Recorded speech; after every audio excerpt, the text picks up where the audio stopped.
They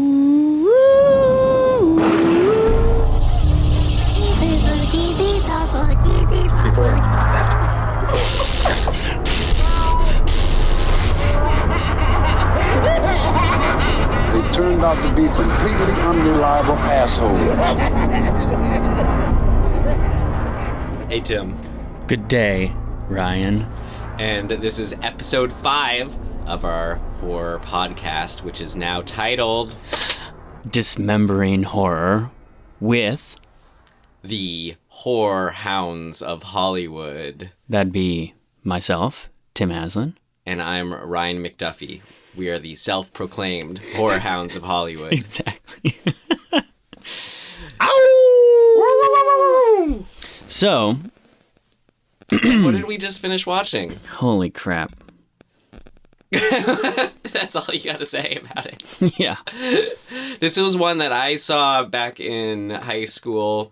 It came out in 2003, and I sort of hadn't seen it since then. Which, you know, this was 15 years ago now, so it was very fresh revisiting it. It was like seeing it, even though I remembered it when I was watching it. It was still a fresh, fun experience watching again.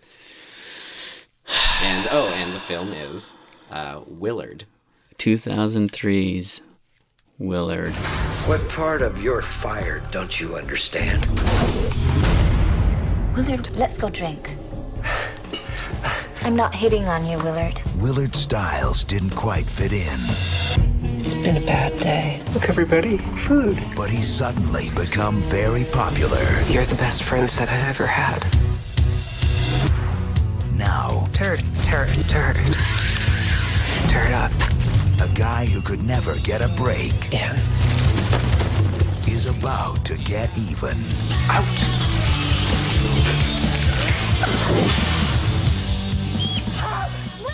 Yes. Not to be confused with 1971's Willard. I think it's 71. Yeah, 71. Oh, man. Starring Crispin Glover. Yeah, Who- that's we true. both say Glover. I've heard other people say Glover, but let us know if there's a definitive answer on that. I think he's weird, and I think people are weird, and I think people want to make him weirder because he's weird, so they like make his name weirder than it actually is. I think it's Glover, and people are like, Is yeah, Glover weirder than Glover? totally. Yes, Glover at least like, Sounds like glove. yeah, and like other people have that last name, Oh. you know, Danny Glover. Oh, yeah, that's probably why, because of Danny Glover. So Same spelling, you're you right. know, I'm just saying, people like to weird it up when somebody's weird. Yeah. And he is well known to be a very If you know peculiar his guy. work, which we highly recommend also checking out the music video to Ben. He did a cover of the song Ben, which we'll get into. That's featured in the film. It sure is. And how would you man. rate this film in our rating system? Oh, God. Okay. Oof. I hated this movie. Hated this So movie. you would I would avoid it. pretty much say avoid it. I'd say, oof. That's pretty harsh, but you can stream it. if you have whatever it was, 90 minutes to waste. Yeah, I don't want to say don't see it. It's just don't. I would definitely not pay for this movie. Not a cent. I paid with my time. Mm-hmm. I don't regret it, but I acknowledge that that's time I won't get back. Right. It's only valid and worthwhile because now I get to talk about it doing something I like. In Insidious 4, did you say rent it or stream I it? think I said stream it. Okay. I'm pretty sure I said stream it. Okay. Don't pay for Insidious 4.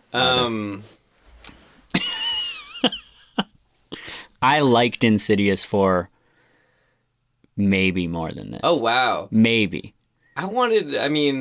I definitely enjoyed it more than you, hearing your reaction to it.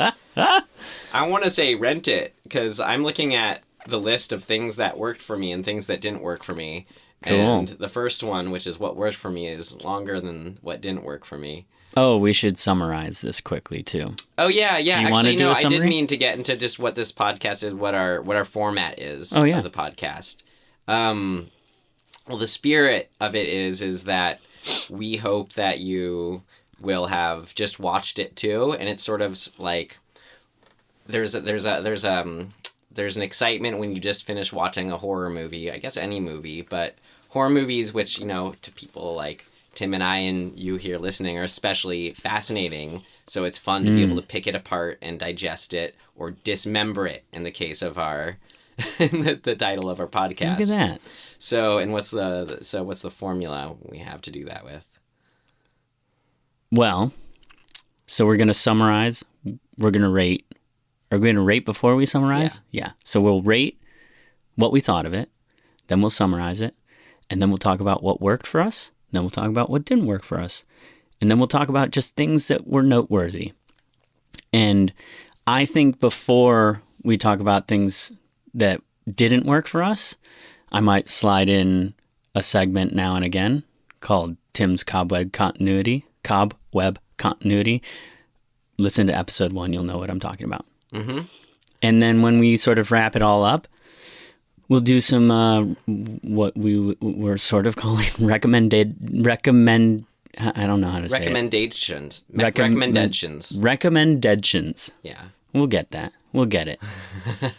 And we'll just talk about things that we're either watching or reading or listening to or whatever. And, Well, that's kind of the same thing. Yeah. Yeah. you know, Oh yeah. RecommenDEADtions. just things, you know, on top of Is it the weekly Are we thing. gonna do horror exclusively? I don't think we have to, no. Okay.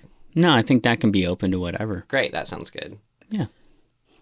Cool. All And right. then we'll pick the next week's, or we'll tell you what the next week movie that we're going to do is, and hopefully you'll have time to go watch it before you come back and listen to that episode. Exactly.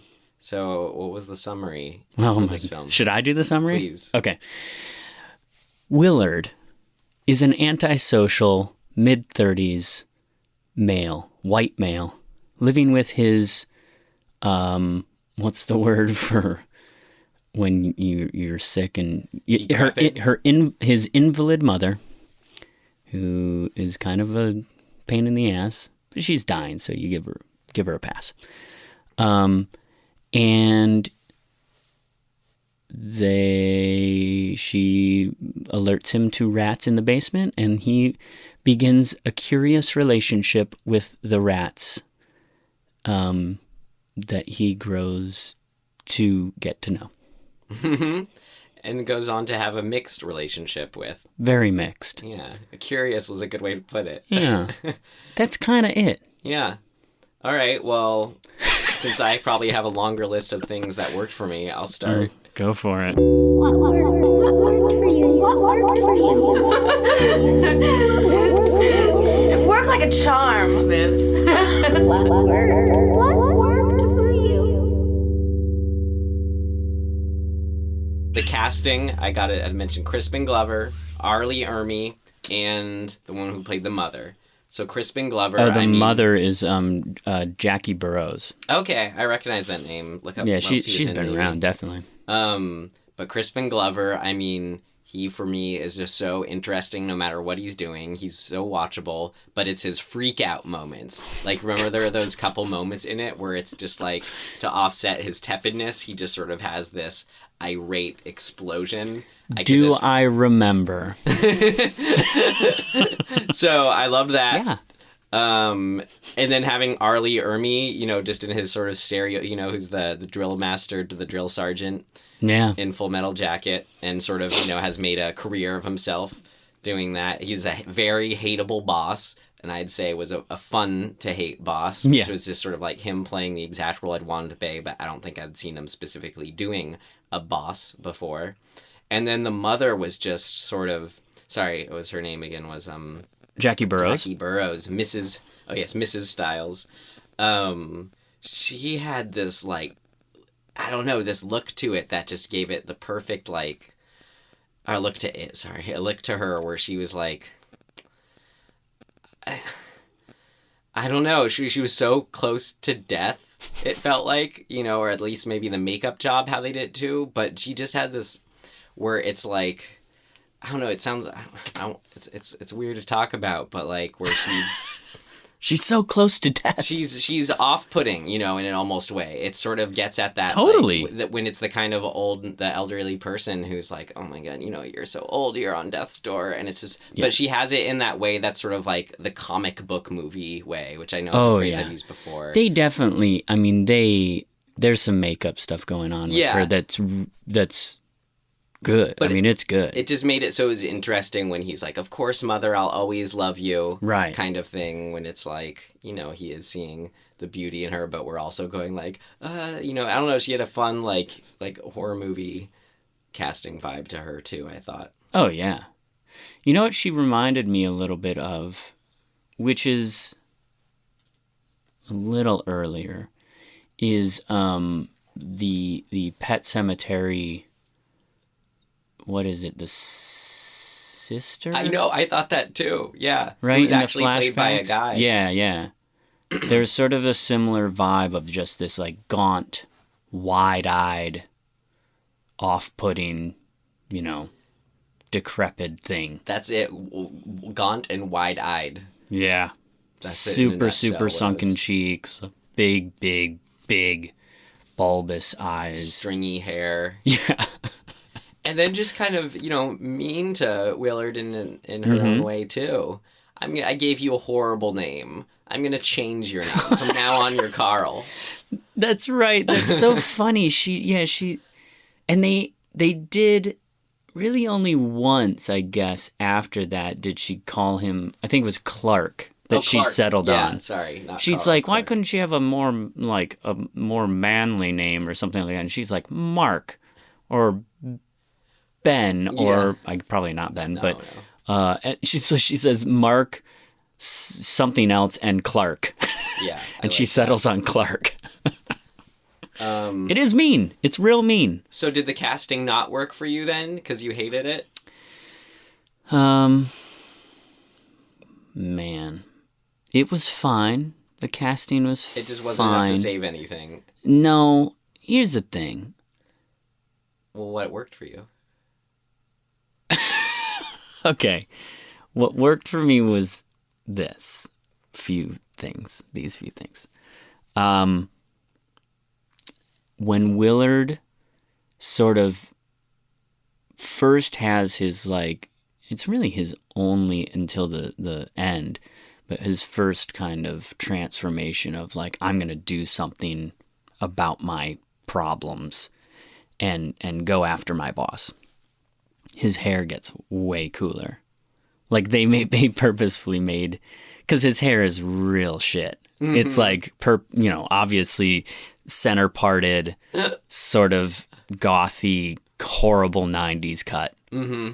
And then he goes to seek sort of some revenge on his boss, and suddenly his hair looks real good. I think I noticed that. Yeah. I think I notice hair a lot. Uh-huh. I don't know why, but maybe because I'm real vain. Uh-huh. And I wish my hair was good. That was a fun little touch in it. But then it never really happened again, I guess, until the very end. Mm-hmm. And even then it wasn't I didn't notice it I liked as much. that scene when he came in after, getting the rats to slash the tires. Yeah. And it was like his just sort of... just walking on air, like he's the talk of the town kind of feel, but no one actually knows he was responsible for it. Right. Oh, hey everyone, what's up? It was fun. That's a good. You should do his voice this whole podcast. Okay, what else worked for me? Okay, some technical stuff I thought was good. Sound and set design, great. It looks good. The tone of it is good. I think the direction is good. The intro of the movie had a very sort of Burton-esque vibe to it, but unfortunately, I don't think that paid off. It was sort of just the intro. I thought maybe in the first couple scenes that they were going to push in that direction and try and, I guess, not mock, but do try to do Burton. And they didn't, which is fine. I'm glad they didn't. I'm glad you mentioned like the production design and set deck. That was something I really liked. And I would say only Tim Burton can do Tim Burton. Right. But I'd say this was like the Burton light, or I know what you mean. And like I compared it to, and this is completely coincidental, but the movie Mouse Hunt, which is a favorite movie of mine.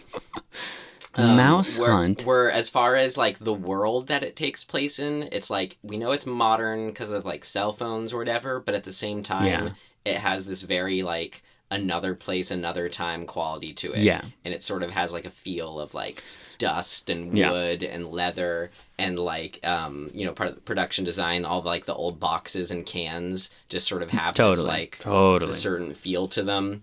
I loved all that. There's a reason for that. Yeah. Well, and that's also that's why it worked for me as far as it wasn't the style that you started talking about. Yeah. It was at that level, which was a good level for me. I wasn't requiring any more. What were you gonna say? If there's a reason for I am under the impression that this movie is very much trying to either pay homage to or rip off, I'm not sure which, let's say pay homage to, Psycho. 100% this movie is trying to be Psycho. At least in like design. It's the boy and his mother story. Exactly. But they lean on it. I mean, they lean on the final shot is him and is the same shot as Psycho. It's like it's a fairly close up, on him against a wall in the asylum.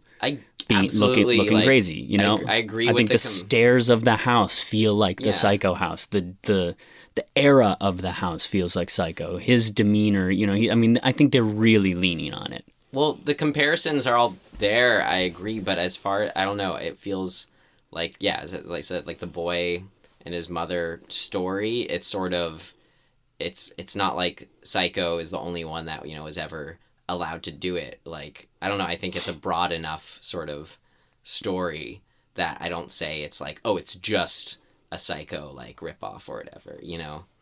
But I guess what I'm wondering is, where do you draw the line between saying it's a ripoff and it's them trying to sort of tip their hat to it?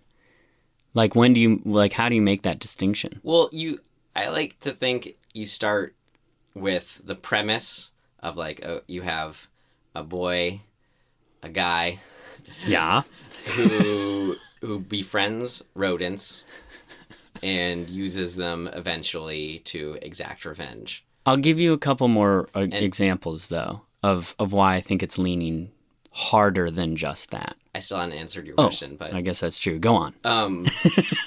And once you start with that initial premise, you start to think, okay, well, what is a natural extension of that? What would be true to that? And I felt like this movie on every level and the story on every level works in that sense of like, well, he's the loner guy. He has the controlling mother who hates him. He has a job, and it's just sort of, you set up these classic sort of things to make it that. I don't know. It's that they're. I see what you mean. I think you're right. But I think there are some details that are overt. Yeah. But then it's when you. But then I could see them making this to say, oh, yeah, the insane asylum, and it's how it ends, it's perfect. But then someone goes, oh, wait, that was what was done in Psycho. And then that becomes a question of like, well, do we come up with something else because Psycho did it? Or shouldn't we be allowed to do it because this fits our story too? I'm not even saying that this is, it kind of worked for me. So this is why I'm bringing it up now. For example, like in his dad's office, there's taxidermied birds. Oh yeah. that nothing is more Psycho than that, right? Like that You're is right. that is the thing of Psycho. That's a pretty big hat nod. So this is what it makes me wonder. We haven't seen the original Willard. The original Willard came out when did Psycho come out? 60, just 60? So the original Willard is 71. I wonder if the original Willard doesn't have even more of a Psycho bent to it. And then this is sort of saying, hey, remember your dad. Because I guess this is a thing of note, but we'll get to that. But like, there's a connection between his dad and the original Willard. And maybe if we did a little more investigation, maybe there's a connection from the original Willard to the original Psycho. I don't know. We'll find out. You're right. So yeah, you're saying since the original was made just 10 years after Psycho, it was probably much more just sort of an obvious awareness to it. And since this is a remake of that, then it's inbred. It's even more aware, so they're kind of embracing it. Mm-hmm. Maybe. This is what we get for sitting down and recording right after we watch instead of which is fun. It's fresh. Doing some deep research. Yeah. I'm not a deep research kind of guy though, so we'll just wing it. I like the pacing. The movie was long enough for me. The escalation of like the sort of first moment of when he is communing with the rats for the first time, that came at the right time for me. Yeah. Like, be fun. And then, then there's that scene, since we're on, I'll say that was a favorite scene of mine, that where he goes, tear it up. Tear it up. I mean, he's like getting him to do it. I guess, yeah. I love that scene. This movie, I still don't like it. That's fine. But you're seeing how I like it. I get it. I mean, I get it. Sort of. I liked, we were talking about the style as far as the production, set design, the feel of it, but how it was shot too. I enjoyed of just, like that shot toward the beginning where you would just hear the mother's voice and it stays on him and goes uncomfortably close up to him. That was nice. That was fun. And sort of as she retreats, the camera retreats when he's kind of calming back down. The camera backs up away from him just a little bit. Yeah. It's nice. Yeah. I don't know. It got real. Like, I mean, they used I think quite a wide lens, and they got right in his face. So his face is all distorted when it's as close as it can be to him. Well, I love just as much the simple, the simple more telephoto lenses as far as the close-ups of the rats. Oh, like yeah. Ben becomes, a central rat character. And there's just so much character in that rat's face. He's real weird looking. Such a character. And I just love that. It was just that sort of simply shot, just let's see him up close. Yeah, that worked really well for me. Ben. So, so there's two sort of rats that he befriends initially. Socrates, a white rat. This is a little... Because you're smarter than them all. Is this heavy-handed or to you, did you feel like this is heavy-handed? Like the white rat is basically the angel on his shoulder, and Ben, the dark, big, nasty rat, is like the devil on his shoulder? It was perfectly in line with the rest of the film. Okay, good. Which was something else I liked about it, which is that it was tongue-in-cheek. Very much. It sure is. There was all sorts of different like rat mouse references throughout the movie, like Arlie Ermey's yelling at them at the beginning. Oh god, it's a rat race. Yeah, it's a rat race.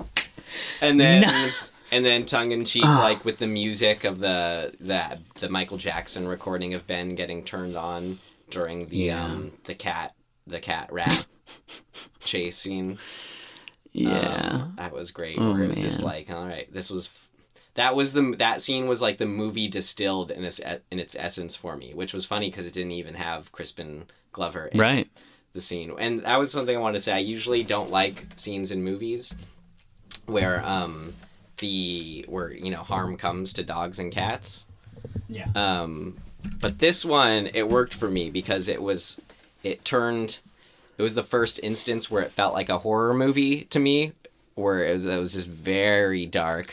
With the cat. That's interesting. I remember thinking kind of the same thing of like, this doesn't really feel like a horror movie to me. Yeah. It was just kind of a weird movie. But at that point, and then because of the final death, and then how dark the story is from his point of view. Yeah. Too. That's what I'll put it in the horror. There are no scares in this movie. Yeah. Maybe that's sort of what I was looking for. But I mean, if you're terrified of rats, it's definitely... I wondered if that's sort of what part of the appeal at the time was, is sort of like, are you like the arachnophobia appeal, right? Like people go, like I went to arachnophobia with my friend who is completely, like, paralytically afraid of spiders. And I'm like, why do you want to go see this? And he hated it. He was freaked out the whole time. So I wonder, there's sort of that, like, what is that, like Schadenfreude? No, it's something else. It's sort of, it's masochism almost. A good friend of mine is terrified of rats, but I swear he's a high school friend of mine, and I swear he was who I saw this movie with. I gotta ask him and what he thought about it. Yeah, I mean, it's an interesting sort of, I think that's what one of my big questions with this movie is, who is it for? But I think that is part of it. Mm-hmm. Like, you're hoping that you grab people because you want them to sort of think, can I make it through this even though I have this fear? Like, so that's good. That's that's why we see scary movies. And it delivers on that front as far as lots of rats and lots of rat droppings, which is a good touch. To me, that actually like sells the rats really, really well. Yeah, I've lived in an apartment that had like a mouse infestation, and they got it right. It's bad. That was in New York. Talking about that same scene, the chase scene with the cat, real quick. But for this scene as well as just all the rat scenes, which was a lot again. I'm just always flummoxed at any good animal action. Like, I just think it's the coolest thing. Like, when they get a cat to just, do all that stuff, and just how it sets up with a shot, and it's just such a masterful, beautiful kind of... I recommend Babe 2, Pig in the City, were probably the best, animal action I've ever seen. I never watched the Babe movies. There's just 2 of them. They're not in my lane. You should check them out. You see the first one. Some like the second better, though. That's what I've heard. Pig in the City. Anyways, animal action. It was great. I mean, come on, like, all the rats just doing that. It's a spectacle. I am quite impressed with that stuff. I think we take it for granted. So I'll put that. I'll put that right under things I liked. Wait, what are we doing? I liked. Are we on that? Oh yeah. Things that worked. Yeah, that worked. I liked. This is sort of the last, maybe bigger point that I had of things I liked was how the rats were portrayed as both friend and foe. Yeah. And then how Ben evolved into a main antagonist. Right. That was interesting. Where, even like more so than the boss, Mr. Martin, Arlie Ermey. Totally. Who like got his comeuppance. It ended up being a final showdown between Willard and Ben. It was pretty gruesome and fun, and had a set piece to it. That was probably my favorite part, actually, is that the Ben issue. You seemed into Ben when you were watching it. You were like, oh, the Ben's going to be there. Yeah, I was much more interested in that angle than the sort of tropiness of a lot of the other stuff, which I'll get into. Mm-hmm. Believe me, I'll get into it. All right, well, how about let's get into it? Things that... wait, before we do, I have 2 things... Oh, no, I'll put these in things of note. Go on. All right. Here we go. Things that didn't work for us. It's not ready yet. Seems to work okay. No, something important's missing. What did not work?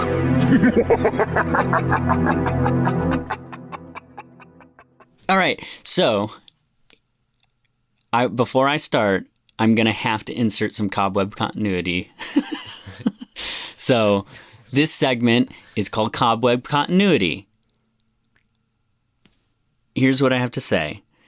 If you're going to have a rat trap and you're putting peanut butter on the thing and then you're showing a close-up of the rat trap and there's no peanut butter on the thing, it's bad continuity, and it's gonna make my brain hurt. There was peanut butter on the things. There were, except in the close-ups. There was like 2 shots of close-up where he's like playing with the hinge. Maybe he didn't put peanut butter on those ones. But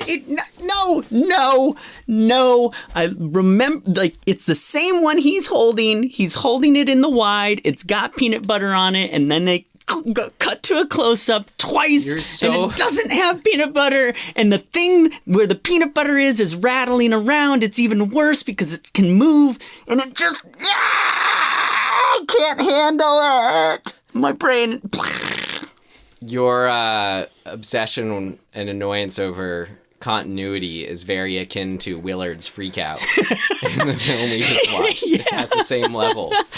And to note, I'm the opposite. I'm so forgiving. I don't care. Like continuity errors happen, and oftentimes they're purposeful in order to give it something else. But not on the level you're talking if about. it was purposeful, we're just gonna. If you're gonna have it. a continuity section, then this is the section where I argue why it doesn't matter. That's fair. You're allowed. Yeah. I mean, it's good that I'm glad that other people it doesn't bother them. That's good because. In my mind, I'm like, oh shit, they fucked up. So for you, it's just that if you're making a complete thing into itself, like that has to be tight or correct. Like I'm just trying to figure out like what's your psychological like annoyance and I think mostly is that it just completely is distracting. It takes me right the fuck out. Where I'm the continuity is literally the problem. But like as a filmmaker, insofar as that, I don't want to be thinking about the continuity. But you see, like, but it's more that I don't know. Even though it's less the continuity that's a problem, and more just the film and it either being a film that doesn't appeal to you or a film that's failing on another level. Because I feel like if you're engaged in a movie, then the filmmaker, knows sort of what you're attuning to, and then will make sort of that decision about, a continuity thing, or not even see it themselves because it's like it's you're supposed to be paying attention to other things, and you are if it's successful.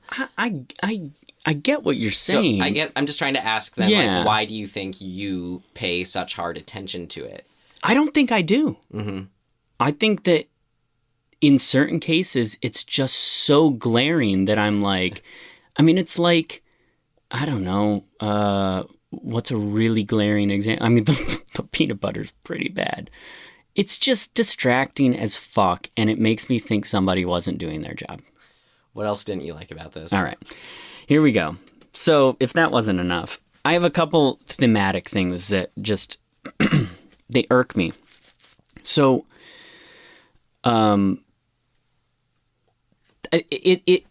it's the probably this is why I don't like this movie is because basically there's 4 tropes in this movie, right? There's Willard, who is this sort of this guy has no problems in reality, right? He lives in a house, he has a job, like I don't know, he's healthy. He's perfectly capable of living an existence and thriving. And yet, everything's a problem. And he's a victim. And everybody's mean to him. And he's uncomfortable and antisocial. And it sort of speaks to this very specific type that exists in the world. So that's why I ask, who is this movie for? Because if it's for that type of person who feels that way, great. But he's fairly reprehensible of a person, right? Like he does things. His boss is really only just an asshole, right? Like that's it. His boss isn't like committing crimes. He's not hurting anybody. He's just a dick. And Willard kills him. Right? Is that justifiable? Well, he killed his best friend. His best friend, he's psychotic. Willard is psychotic. So not only is he just sort of antisocial, he's psychotic and he's, I don't know, there's just this trope of the sort of, I don't know, another aspect to this trope is this sort of like impotence, right? There's this like, he's kind of asexual, maybe borderline gay. It's never really addressed, but like women don't interest him whatsoever. Or women regardless. In this case, a woman doesn't interest him who is interested in him. But there's a few mentions of like, why can't you just find a girl and like be happy or whatever? So And then there's this sort of impotence. Even when his best friend, Socrates, is being killed, he does nothing about it. So to me, I just hate this guy. I hate this character. I don't relate to him whatsoever. So I don't know what we're cheering for.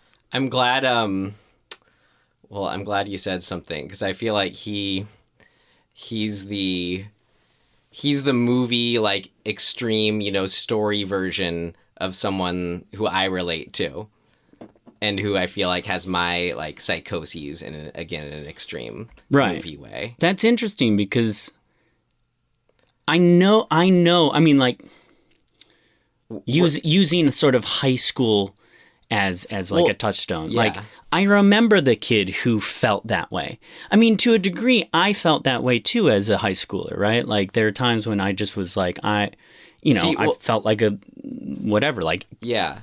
So not cool. If Arlie Ermey's the bully type, you were just sort of in your discussion were like, but all he's really being the boss is an asshole, but, and then you're saying, and then Willard, though, that's, you can't even deal with that. But for me, my reaction when watching that is, I'm like, this guy's being a total asshole. Why does he even bother being an asshole? This guy's ridiculous. Like, obviously it's not being good. It's not helping anyone. I had this is just how we're different or who we sympathize with or whatever. Sure. But, like, don't get me wrong. I think Army Ermey is that how you say it? Yeah. Like, he is a bad dude in this movie, right? But I was saying it was interesting. I don't like him either. But you seem more forgivable of him when, or the idea of an asshole. When for me, it's like I can't. I don't know. I just can't get. So I think that slashing his tires totally justified. Mm-hmm. Murder. Right. In the context of him murdering Socrates, but I don't know. But that's what movies. It's like the part of you that you can't. I still. Where it's. But there's still this thing of, like, on numerous occasions in this movie, Willard loses he begins to lose his temper and starts to buck up and, like, have a reaction, and you think, oh, he's gonna lose his shit and he's gonna throw a punch or whatever. After the mother died. Is it everyone after there's one in the boss's office early on where he clenches his bag. And then, yeah, you're probably right. After the mother dies pretty early. Yeah. Maybe midpoint.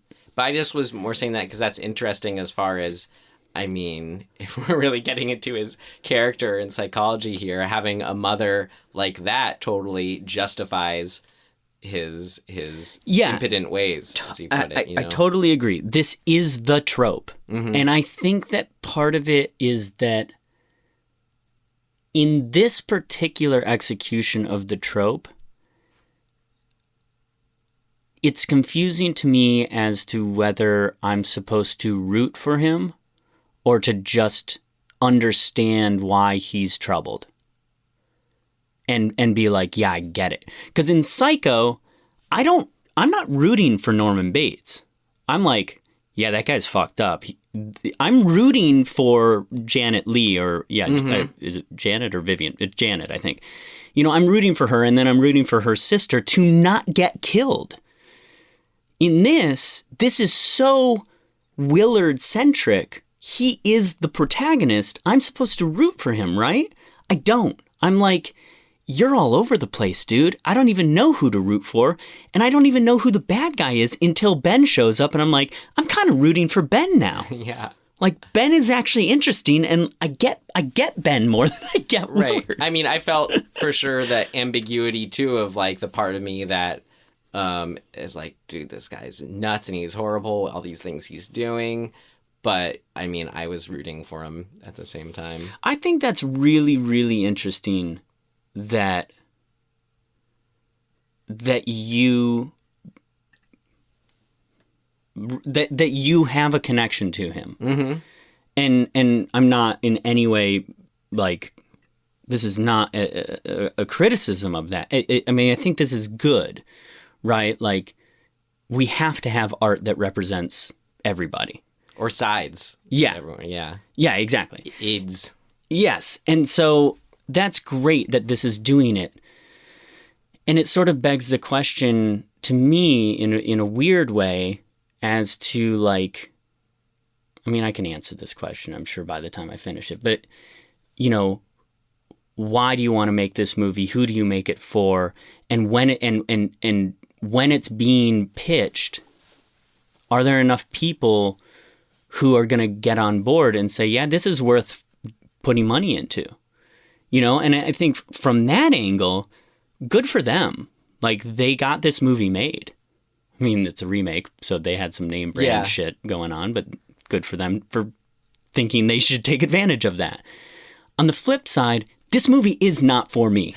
I was curious just to get as far as still where you're coming from with rooting or not rooting for a character. I mean, you must have seen and liked movies that were about a bad person that you still must sympathize with. Yes, for sure. So if for this it was the archetype or whatever of this character, like, can you pick apart any more why when it works for you and when it doesn't? Because it's not just that he's doing bad things, you know. No, it's not. I think it's more of, and maybe this is a reflection of something that I have experienced and I don't like in myself, right? Which is also good because, like, any sort of art or in horror is good at this, is sort of pointing at the things that get to us. So in this case, good job, Willard. You got under my skin.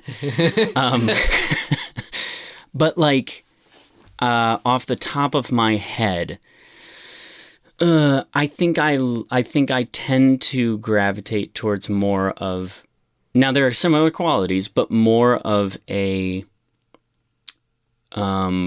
brooding but capable anti-hero. So Marlon Brando, James Dean, Paul Newman, like, they all kind of have that thing where it's like... That explains the 2 James Dean pictures in your room. Yeah. Well, I that was my senior thesis was on James Dean, so I have a ton of shit on him. And we're from towns very close to each other and blah, blah, blah. But yeah, I mean, there is... Because those guys have this thing, this sort of like, oh, we're tortured, but like we're going to try to overcome that. And one of the big things that I see in that archetype is, and this is very true for the sort of anti-hero archetype, is a set, like a moral code that they have. It may not be the same as everybody, but they have a code. I don't see that in this character of Willard. Like, I don't see him having a sort of touchstone of like, yeah, but this is the thing I believe in. He does, though, at the end. Remember when he's like laying it down to Arlie Ermy? These are all the things you did to my family. Yes, but that comes so late. I think that's a problem for me in the structure of this. If that kind of stuff had been a little more clear maybe at the beginning. Right. The other thing is that his relationship with the rats is really inconsistent, right? Like, at first he is trying to kill them. Then he's like, oh, they're cute. And this one is cool and smart. I like him. And then, oh, look, there's a bunch of them and they're a family, and then I'm going to train them, and then I'm mad at them because they're not doing what I want, but then I'm happy that they did what I want. Bet, like, that was a deleted scene where he was befriending them more. I mean, they go kill, his boss, and he comes home and he gasses the rest of the rats. He just kills them. So it's really confusing to me, like, does he love the rats or does he hate the rats, or did he only love Socrates, or you know what I mean? So to me, there's a lot of inconsistency. So I can't get on board with him. And that is hard. In the anti-hero trope or archetype that I like, what I find interesting, and this is also kind of why I like comic books, because this abides by these rules to a certain degree. When you have a set of moral, rules, and you're put in a situation where you have to bend them or figure out a way to bend them and not break them, that to me is really interesting. That doesn't exist in this movie. So be that as may, that's not even a criticism. It's just a different movie. But I like that, and this movie doesn't have that. Mm-hmm. I don't like this movie. Yeah. And not because of it, but it doesn't have things that I like. Right. So the brooding reaction, but still having agency is what you like. Yeah, exactly. See, and I'm someone who... Because he has purpose. I mean, he has, like you said, he has a history and a pathos that has brought him to this point. And it's justified. I relate to, two things about him that you didn't relate to are not having any certainty in that sort of like... that moral grounding as far as like, okay, well, this seems right, but I can also think of this situation where it wouldn't be right. And so sort of, I don't know, the sort of overanalyzing a situation to a fault, whether that's specifically this or not. I don't know, maybe that's a bit of a stretch. But also the not having the agency, that's like the kind of person I can really relate to. Is that sort of like that fighting back, or that feeling like you're allowed to take space, and you just see that immediately, in his character, how he enters the office and everything, like what he does. I'm better than that now, but like, sure, I can totally relate that, where it just feels like your mere existence is another person's burden. Right. That's very interesting. I mean, and good. Like I'm glad that you relate to that, because I sure as shit don't. Yeah.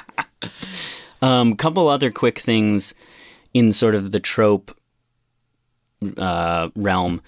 I just don't like the female trope of like the kind of clueless, doting woman who likes him because he's mysterious and like, but for no real other reason. And then she's just super pushy on it and like wants to help. I just want to help. I just want to help you. Why? You don't even know this dude, right? There's something about that is really off-putting to me. I agree. As a trope, I think she should have been given more, for sure. Yeah. And the payoff, I guess, is only... Yeah. But this kind of proves another bit of this sort of the like, woe is me antisocial thing of that, like, once she sees that he's kind of a psychotic dude, she's like, peace out. Right. Which actually undercuts her character totally. And I just... Well, no, it was that she made the connection that he killed the boss. No, I know that. Yeah.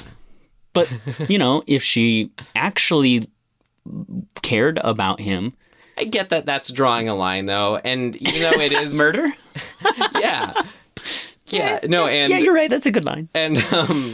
And yeah, even though tropes are based in reality, too, as far as these, archetypes or people. So it's like, I can see... that she was just the kind of woman who's like, okay, this is just sort of that weird, sensitive, oddball guy, and she likes those types. But you're right, as far as I think she was trapped too much in just like a trope.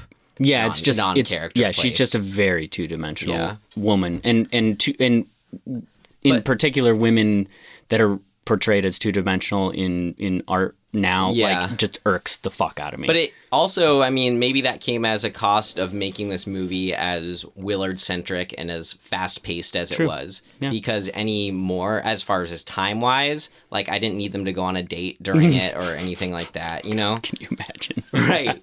I'd like to see that scene. Yeah. But you're right, there was not time for it. I would have been... I was pretty close to checked out. Yeah. That might have sealed it. So any other specifics that didn't work for you? Let's see. That's pretty much all I have down here. I just wrote... this movie for problems are his fault. Yeah. Oh, did I mention that? Like he believe. Wait a minute. Maybe I'm misreading my notes here. Problems are his fault. Oh, yeah. Just the fact that like the big sort of catalyst to the conflict between him and his boss is that he's never on time. He has no reason not to be on time, at least none that we've established in this movie. And I kind of just... But my mother's sick. That actually pisses me off. Because I'm like, this whole movie could be solved with a better alarm clock. So I didn't have anything in things that didn't work for me. I put nothing really. It's just, I can't say I loved it. Yeah. But what you were just saying, as far as that is applicable to a things of note that I wrote. So do you want to move to that? Yeah, let's do it. Things of note. This should be interesting. Okay, so yeah, Tim, you were just saying how he basically doesn't have, as far as what the opportunity in his life exists, right? As far as he's capable. And I thought that was interesting and noteworthy how the boss calls that out to him at one point. And the boss isn't wrong when he's like, you can move anywhere, you can buy a cheap car, you can start a life, get a girlfriend, all that stuff. Right. And then I thought, I was like, okay, cool, I get that. That's interesting. It made me think about him. But I really loved at the end, maybe I shouldn't say I really loved, because this would have been a really thing I liked. I thought it was very interesting and noteworthy. Yeah. At the end, when Willard was talking to Ben, and he was saying, you can live anywhere, Ben. Why live here? You can go anywhere. I can't. Yeah. He thinks he's trapped. Mm-hmm. Right. And that's a good, solid theme. Yeah, I thought that was interesting. And I think it pays off. In a sort of tangential to that, but in relation to the time thing, there is a really interesting, well done symbolic gesture of time when he goes to kill himself with the knife that his dad presumably slit his own wrist with and killed himself. He has his dad's watch, and he has to take his watch off of his wrist in order to slice his own wrist. And he holds the two watches next to each other. That's good shit. Yeah. I should have put that in things that I liked, because that is really quite good. The only problem I have with it is that sort of, there are a lot of clocks and there's time in this movie, but I didn't feel like it was kind of used in a way that made me feel good until that moment. And maybe it's too heavy to push on that in a movie that's really kind of focusing on the rats. Mm-hmm. But yeah, I guess borderline something that worked for me, more so something of note. Like that's good shit. Like putting the two watches next to each other on and having to take one off of the wrist that you're gonna slit. Yeah. Well, and what was noteworthy for me, I just had the question of, so why did Willard, think he was so trapped when he wasn't? Right. What do you think?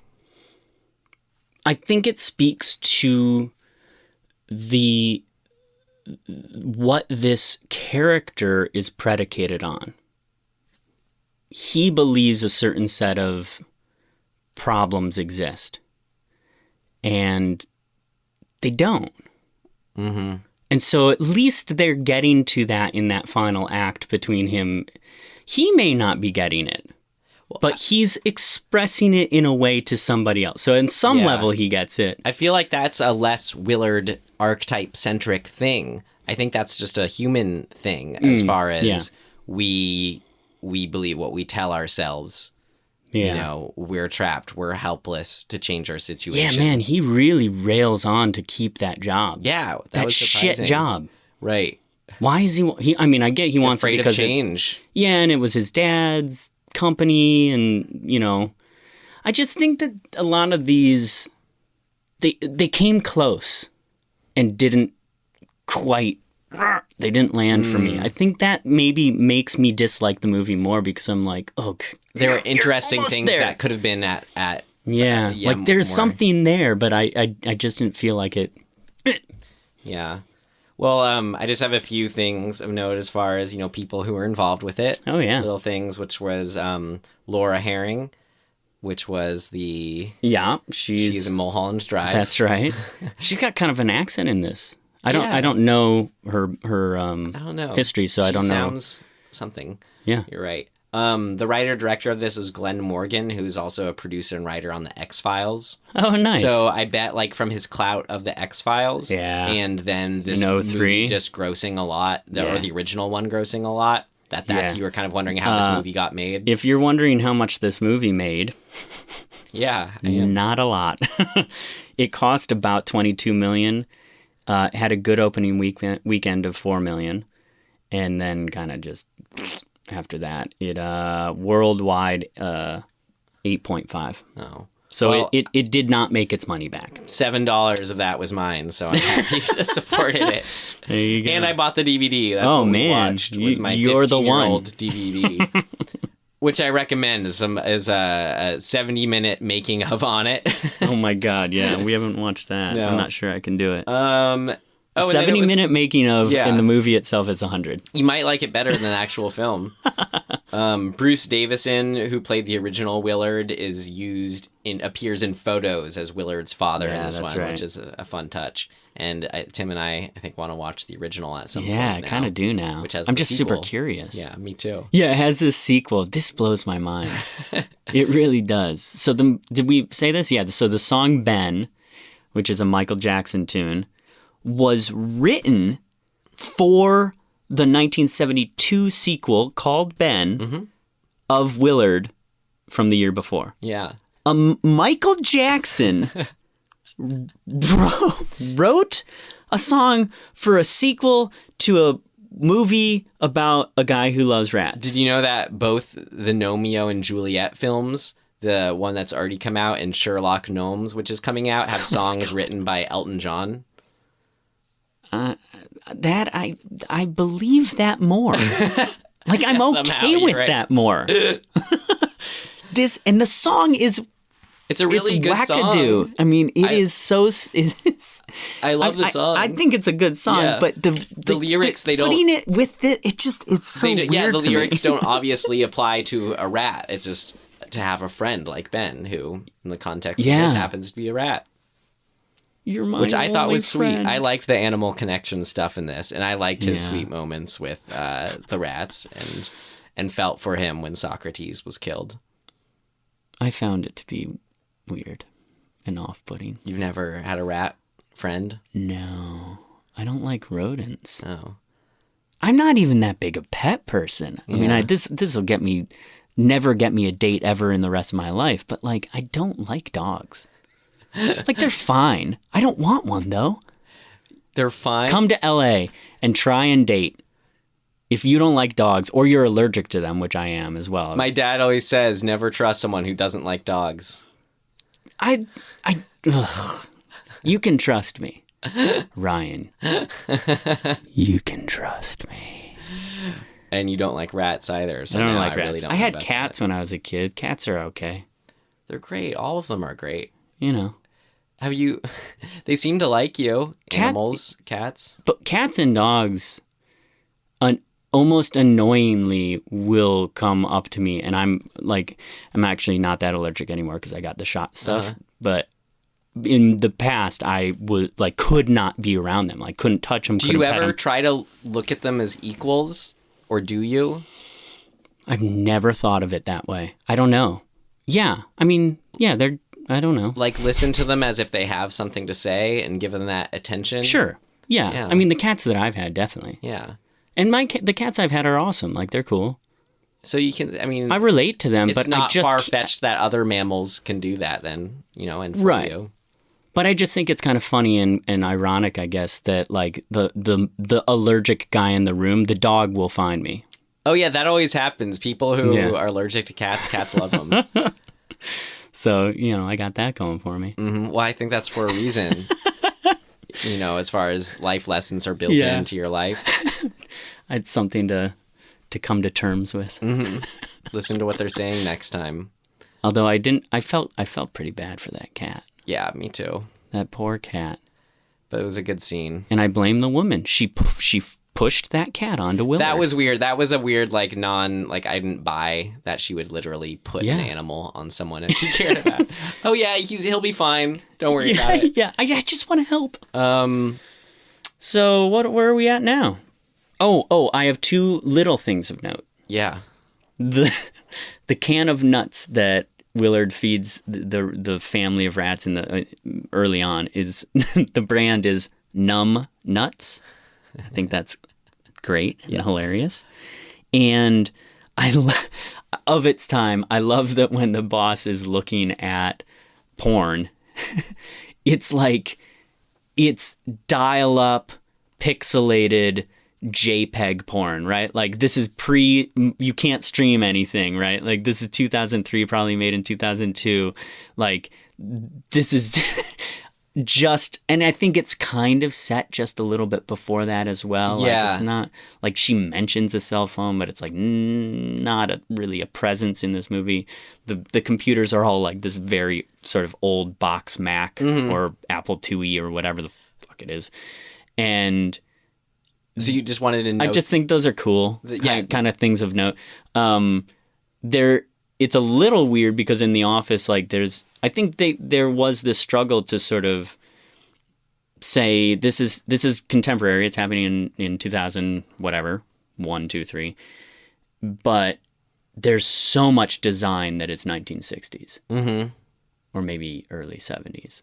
Like, there's an old school Rolodex on his desk. Yeah, well, that's like the world of the father and the mother when they were in their prime, and Arlie Ermy. It's this sort of representative of this, like, I don't know, I'm making a wide-armed gesticulation thing. It's an era thing, yeah. Yeah, of the sort of the old mode of doing things, just sort of still having this heavy air over everything else, and which I think is a big part of Willard's neuroses and psychoses, is just sort of this crushing, this is the way things are. Mother and father are always watching you. Yeah. I have to look something up real quick. Well, should we, while you're doing that, get to our RecommenDEADtions? Because I don't have... Well, I don't have an internet. I'm dumb. I turned it off. Okay, so I'll just say it real quick. Because this would send us spiraling into a long conversation, potentially. But I think of the time, right? Like, when did Columbine happen? Well, like 95-ish? I go by, I think the movie Bowling for Columbine was 2001. Right. So I think this is an era where the kind of interest in that type, that personality type, was kind of finally being allowed to be talked about and portrayed again after Columbine. Whatever, however you say it.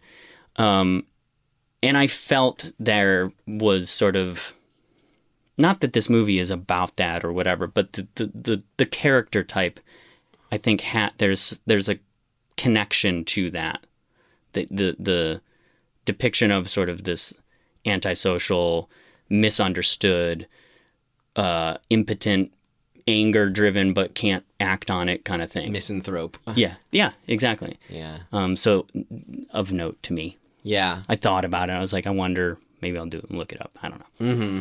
Just where this movie, where that kind of archetype fell in the larger... Oh, actually, it was 99. Columbine was 99. So it was right in the... Yeah.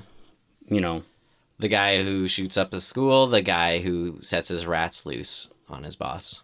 Yeah, and I think it's this... Yeah, it's a... I don't know.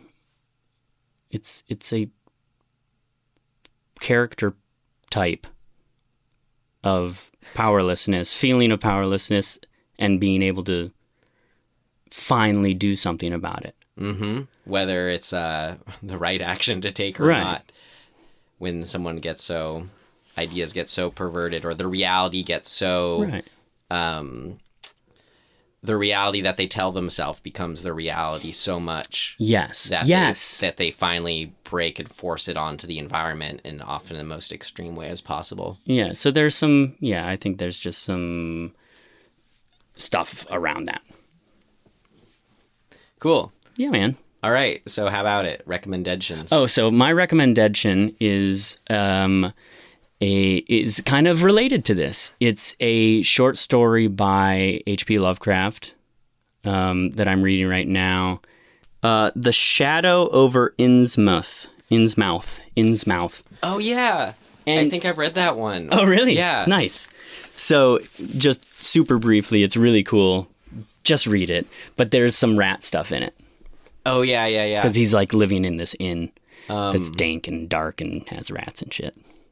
And he's having crazy dreams. I don't have too much I'm watching or reading right now. I mean, since I brought it up earlier, and it's, on an animal-related note, Babe 2. Yeah. Pig in the City. Get into it. I mean, I know it sort of pops up in different, film geek parts, areas of the internet, whatever. You've heard about it. There's a screening of it, the New Beverly. Oh. That's when I first saw it within like the last, I think it was about 6 months ago. Wow. I saw it in theaters. It was cool. But not only was it, just super impressive animal action, but like this film was just a little bit and more like Mouse Hunt. Babe 2 Pig in the City has this where it's a live action fantasy world that's inspired by our real world. Mm-hmm. And I just always am fascinated by that and like that as a tone and a device. Cool. And it's done really well in it. I should watch it. Yeah. Watch the first one first for sure. And they're different enough that, Yeah, I can watch some pig stuff. Yeah. All right. Especially after this. Yeah.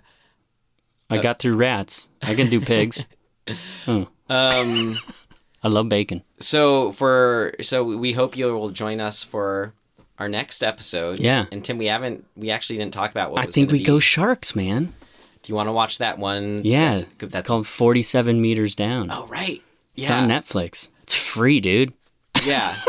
I actually did want to see that. It's supposedly the better of the 2 shark movies that came out, that were widely known about. We've recently discovered there's a infinite number of shark movies out there. I thought you might have been talking about one of those which is available on Shudder, which I think is called Bait. It was one about the shark in the grocery store. Which I'd also be down to watch at some point. Oh my god. But yeah, no, 47 meters down. Yeah. I'd love to see that. Mandy Moore and I forget who That else. sounds great. Yeah. All right. Well, cool. I look forward to that. Awesome. And, you can find me, Ryan McDuffie, on my website, ryanmcduffie.com. That has at the bottom a link with my email, my Twitter, my Instagram. Yeah, buddy. And I'm at Tim Aslin on Twitter. That's basically it. I mean, just, at me there. Just at me. He's at just Tim Aslin. At all over me. Well, I take that back. Don't add all over me. Well, or do. Say, I don't care. Film is forever, Tim. Right? All right. All right. Take Thanks care, for everyone. joining us. Thank you. See ya.